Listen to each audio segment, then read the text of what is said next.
5ই আগস্টে পরে যে বিপ্লব হয়েছে, এই বিপ্লবকে নষ্ট করার জন্য, দেশকে অস্থিতিশীল করার জন্য যারা পরিকল্পনা করতেছেন, যারা চিন্তা করতেছেন, এটা আজকে শ্রমিকদেরকে যে বেতন বোনাস যারা দিচ্ছে না 12টি কোম্পানি, এই কোম্পানিগুলা তাহলে এই 5ই আগস্টের বিপ্লবকে মেনে নেয় নাই।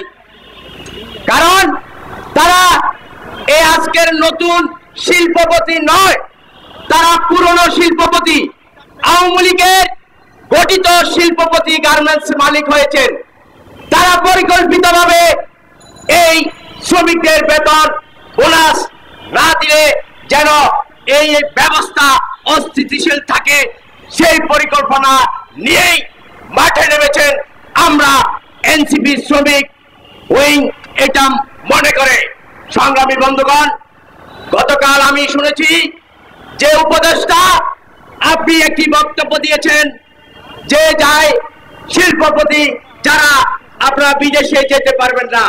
এখানে আপনি দেখেছেন অনেক শিল্পপতি বিদেশে অবস্থান করছেন, আর সেই শিল্পপতিরা দেশে তারা ফ্যাক্টরি চালাচ্ছেন। এই দেশ থেকে শ্রমিকের কোটি কোটি টাকা বিদেশে পাচার করেছেন, এগুলো আমাদের কাছে রেকর্ড আছে। আপনারা কি মনে করছেন এই উপদেষ্টা যে কথা বলেছেন এখনো কোনো তারা ব্যবস্থা নেয়নি, কোন একটি গার্মেন্টস এর মালিককে গ্রেফতার করে নাই? তার মানে কি আপনি এখানে জড়িত আছেন? আমরা তো মনে করছি আপনিও জড়িত আছেন। না হলে আপনি একটি কথা বলে কেন গ্রেফতার করছেন না?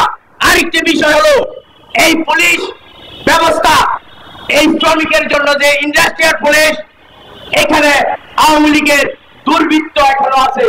তারা পরিকল্পিতভাবে গতকাল শ্রমিকদের উপর হামলা করেছে। এই দেশে উৎপাদন শক্তির একমাত্র চালিকা শক্তি হচ্ছে শ্রমিক। সেই উৎপাদন ভাগাভাগি করছেন এবং শত শত কোটি টাকা, হাজার হাজার কোটি টাকা আপনারা বিদেশে লুটপাট করেছেন। এই জিনিসগুলা এইগুলা কিন্তু শ্রমিকরা এখন জানে, বোকা নয়।